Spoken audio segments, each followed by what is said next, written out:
আপনার চেহারা নূরের মতো উজ্জ্বল হয়ে যাবে শুধুমাত্র যদি একটি আমল আপনি করতে পারেন।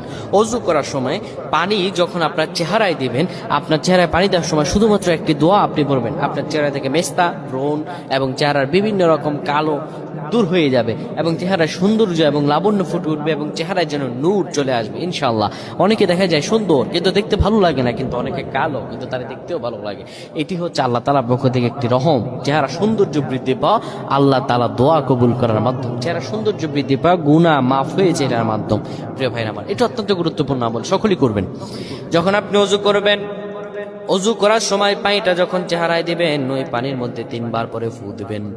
আল্লাহু নূরুস সামাওয়াতি ওয়াল আরদ, আল্লাহুম্মা ইগফিরলি, আল্লাহু নূরুস সামাওয়াতি ওয়াল আরদ, আল্লাহুম্মা ইগফিরলি। এই দোয়াটি 3 বার পরে সেই পানির মধ্যে ফু দিয়ে পানিটা চেহারার মধ্যে লাগাবেন। আমার আল্লাহ আপনার